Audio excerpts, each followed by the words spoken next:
welcome back to my channel. Kali ini kita bakalan ngomongin sesuatu yang penting banget buat kalian yang sedang mendalami dunia penelitian, terutama kalau kalian tertarik sama metodologi penelitian kualitatif. Pernah dengar istilah post-positivisme? Nah, mungkin di antara kalian ada yang bertanya-tanya, apa sih bedanya antara positivisme dan post-positivisme, dan kenapa penting buat kita pahami sebagai peneliti. Jadi, dalam video ini kita bakalan kupas tuntas tentang post-positivisme, paradigma yang lahir sebagai evolusi dari positivisme klasik. Kalian akan belajar bagaimana peneliti post-positivis ini berpikir tentang realitas, objektivitas, dan metode ilmiah yang sebenarnya nggak selalu sesederhana yang kita bayangkan. Dalam post-positivisme, kita belajar bahwa meskipun kita berusaha mencari kebenaran, pengetahuan itu sifatnya selalu tentatif ataupun sementara dan terbuka untuk pengujian yang lebih lanjut. Jadi, buat kalian yang sering berkutat dengan hipotesis dan data, paradigma ini bakal memberikan perspektif yang lebih fleksibel dan realistis. Karena kita akan jelasin lebih dalam tentang bagaimana pendekatan ini digunakan dalam penelitian modern dan kenapa penting untuk kita pahami, terutama kalau kamu sedang menyusun tesis dan skripsi. Let's dive in. Oke, sebelum kita membahas lebih lanjut terkait dengan post-positivisme, terlebih kita harus mengetahui siapa saja tokoh-tokoh post-positivisme. Yang pertama ada Karl Popper, yang kedua ada Paul Feyerabend, dan yang ketiga ada Thomas Samuel, yang keempat ada Frank Fart, kemudian yang kelima ada Richard Rorty. Untuk yang selanjutnya, kita baru akan membahas terkait dengan pengertian dari post-positivisme. Pengertian yang pertama menurut Karl Popper yaitu pengetahuan ilmiah yang bersifat tentatif dan dapat direvisi. Tentatif maksudnya di sini adalah pengetahuan ilmiah itu tidak pernah bersifat pasti. Dalam pandangan si Popper, meskipun kita berusaha memahami dunia melalui penelitian ilmiah, hasil ataupun kesimpulan yang kita akan peroleh itu selalu sifatnya sementara. Nah, maka dari itu, ketika ada bukti-bukti baru yang muncul, si pengetahuan ilmiah ini harus selalu terbuka untuk direvisi.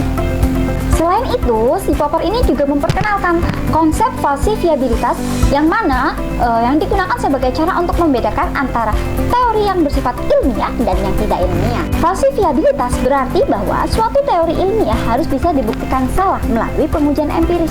Nah, bagaimana jika tidak bisa dibuktikan salah?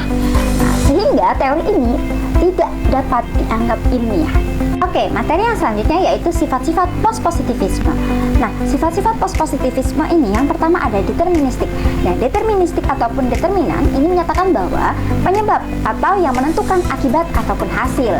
Nah, permasalahan yang dipelajari oleh kaum post-positif ini mencerminkan kebutuhan untuk mengidentifikasi dan menilai penyebab yang mempengaruhi hasil, seperti yang ditemukan di dalam eksperimen. Sebagai contoh untuk determination ataupun determinan ini yaitu pengaruh variabel X terhadap Y. Nah, bukan hanya mencari pengaruh variabel X terhadap Y saja, namun sampai membandingkan ataupun kausal komparatif antara variabel X dan Y.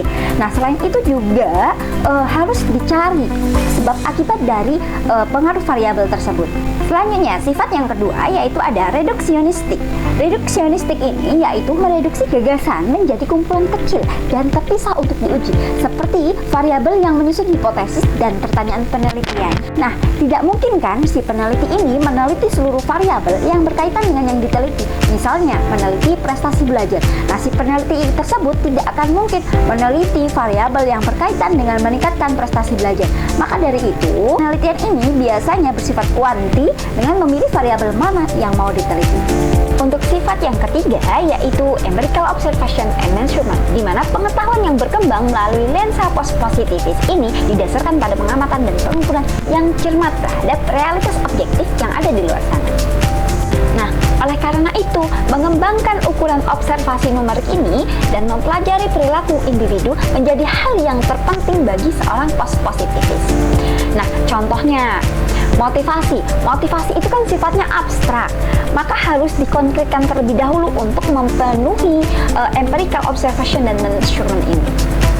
Sifat yang keempat yaitu verifikasi teori. Nah, jadi dalam metode ilmiah pendekatan penelitian yang diterima oleh kaum post-positivis ini, seorang peneliti mulai dengan sebuah teori dengan mengumpulkan data yang mendukung dan menyangkal teori tersebut, dan kemudian membuat revisi yang diperlukan dan melakukan pengujian tambahan. Agar lebih paham, saya berikan satu contoh judul penelitian yang berjudul yaitu pengaruh gaya kepemimpinan terhadap motivasi kinerja guru di sekolah menengah dengan melalui pendekatan post-positivisme.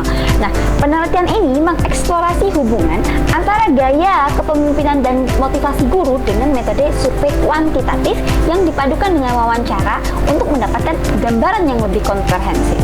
Terima kasih yang sudah menonton video ini sampai akhir. Jangan lupa like, comment, dan subscribe. See you in the next video. Bye-bye.